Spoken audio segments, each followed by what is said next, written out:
actually NASA physicists that were there at the opening of that cavern.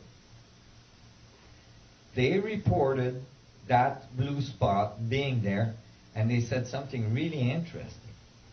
They said, this is similar to the blue spot we found inside the Mayan pyramids when we first opened them.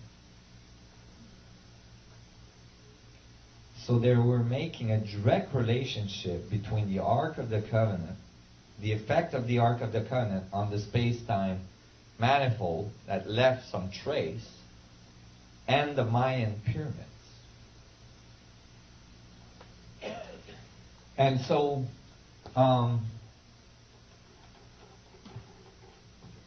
interestingly, when the ark disappears from the temples of the Temple of Solomon and goes to the Essene, at the same period, very shortly after, the living ark, Emmanuel, appears onto the scene.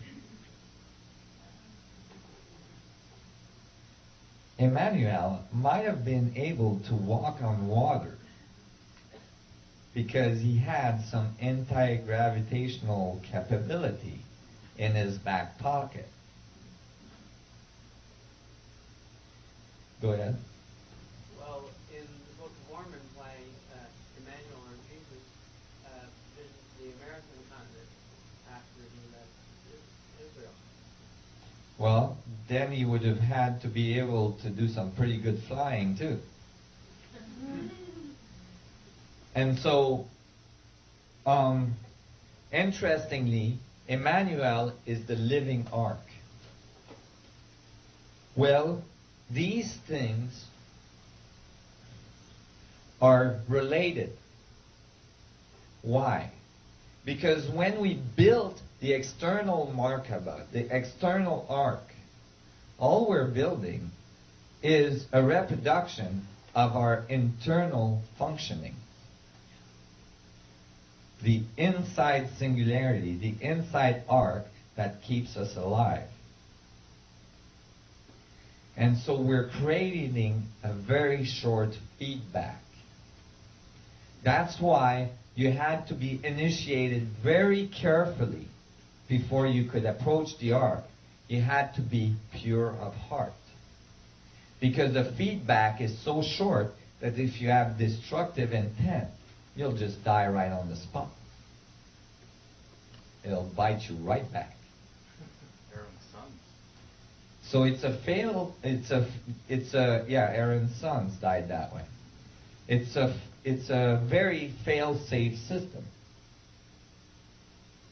You can't use it for destruction very much. Because by the time you try to use it for destruction, you're already dead. See, it's nothing new. The universe is a feedback. We are very destructive in nature. And we're just about to destroy ourselves. But meanwhile, it took a long time, and we had time to destroy a lot of things around us. With this, no waiting necessary. You just don't survive the experience. There is people that did try to use the ark for destruction in the pharaonic traditions. These were very, very warlike pharaohs. They were found mummified with what they thought at first was smallpox all over their body. They found out later that it wasn't smallpox at all, that it was tumors all over their skin, like they had been irradiated by radioactivity. At one point, the ark is stolen by, the ark is attempted to be used for war and is taken by the Philistine before it's moved to the Essene, long before. And the same thing happens. They bring it to their temple and they try to use it and all this, and they all get tumors. It's in the Bible. And so they send it back to the Temple of Solomon. They're like, get that thing out of here. So Emmanuel was most likely born in the field of the Ark of the Covenant. And as a result, he had very advanced DNA structure. In fact, Emmanuel might have got revived by using the Ark of the Covenant and resuscitating him, generating the whole, return of Emmanuel, return of Jesus 3 days later. Well, when I was asked to talk about the Knights Templar. So you guys are seeing this view a little bit more. I'm going to tell you now how it reaches you, how far this goes, and how much the power at B is actually trying to get this power back.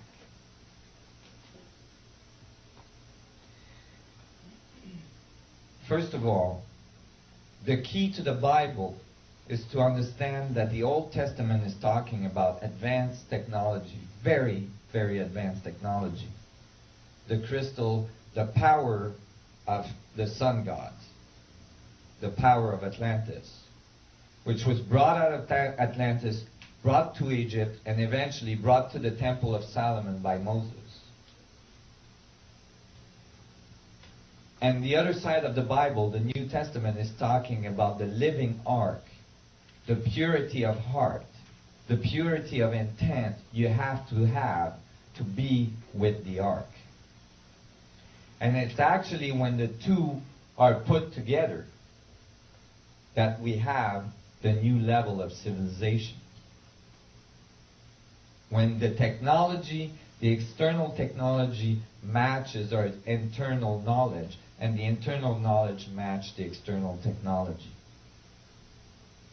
It is not all internal, like spiritual, commonly think of. And it is not completely external, like most physicists think of.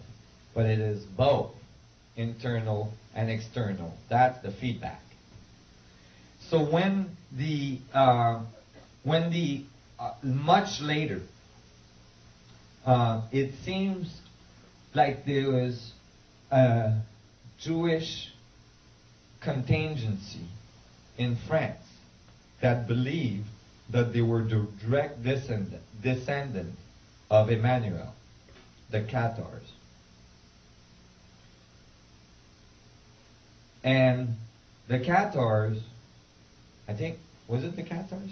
Yeah, I believe so. They were looking for the Ark of the Covenant. This is a large Jewish community in the middle of France that nobody knows how they got there. There's a lot of books now being published saying that actually Emmanuel, after his crucifixion and his revival, went through India and into Europe and resettled in France. And that Cathars were truly the bloodline of Emmanuel. In any case, true or false, they believed they were. And they were looking for the ark. They might have had very ancient documents that were brought there by the groups that settled the Jewish community there. They started an order of knights to look for the ark. That order was called the Knights Templar.